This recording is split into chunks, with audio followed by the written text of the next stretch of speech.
Today, we're diving into the story of a boy who was handed a pretty impossible burden from day one. He was an outcast, a total pariah, but somehow, through sheer force of will, he didn't just change his own life, he ended up reshaping his entire world. This is the story of the Will of Fire.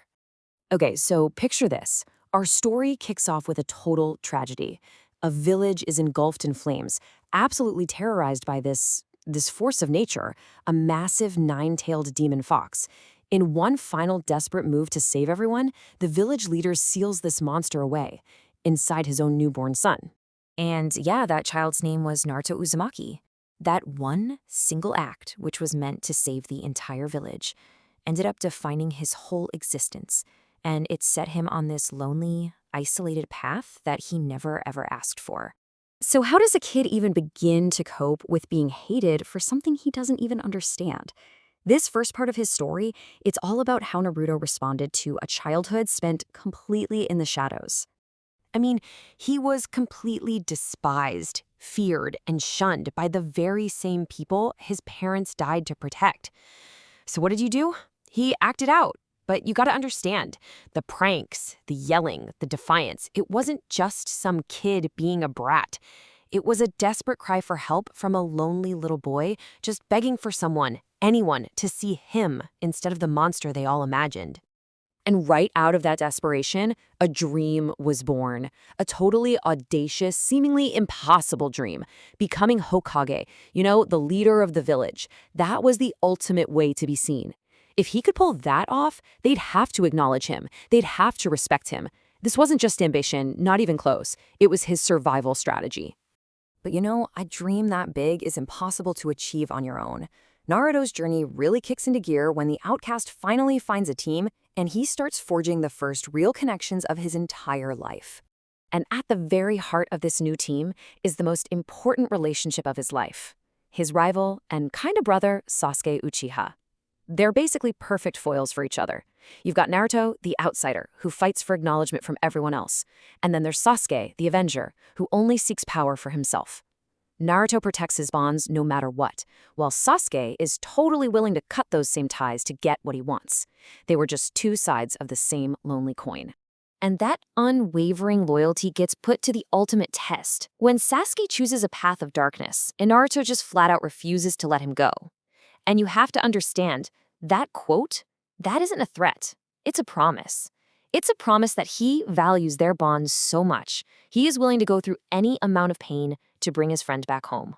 So this very personal battle to save just one friend, it soon spirals into a much, much larger philosophical war. Naruto's journey forces him to come face to face with this cycle of hatred that has been plaguing the entire ninja world for generations. And this right here is the core idea he has to fight against. An enemy named Pain believes that the only real path to peace is to make the world suffer so much that it becomes terrified of the very idea of fighting. It's a philosophy born from incredible personal loss, basically arguing that hatred is this inescapable loop that just feeds itself.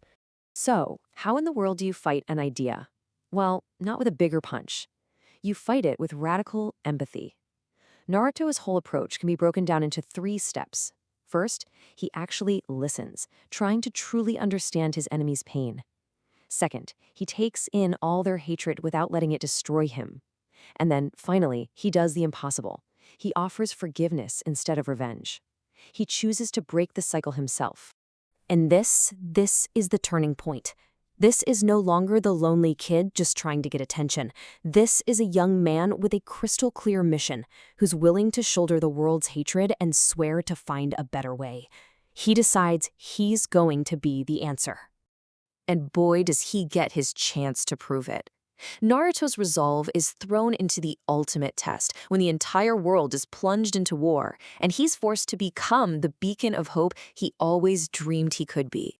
80,000. Just let that number sink in. That's how many shinobi from 5 different nations that used to be bitter enemies, all came together to form the allied shinobi forces.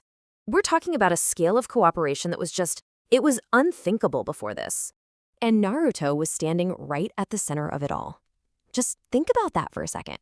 The boy who was once an outcast in a single village had now become the one unifying force for the entire world. leading this massive army against an enemy that threatened to wipe out all hope for good. And then, in what is probably the most incredible twist of all, his greatest strength comes from his oldest burden. He doesn't just unite the nations, he actually befriends the monster that was sealed inside of him. The nine-tailed fox Kurama becomes his partner. The very source of all his pain becomes the source of his greatest power and a symbol of his amazing ability to turn hatred into friendship. So after the war, after all the pain and all the sacrifice, we finally get to see the resolution, both for Naruto's global mission and for his deeply personal one. The fighting finally stopped. An era of peace that was completely unprecedented, one built on the cooperation and understanding that Naruto had fought so hard for. It finally started to begin.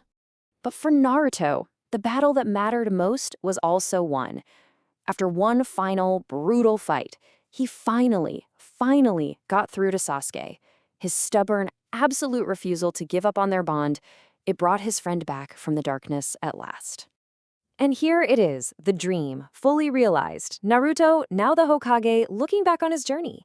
And that will of fire he mentions, that's the core belief he inherited, the idea that love, not hatred, is the real ultimate power, and that everyone in the village is family worth protecting.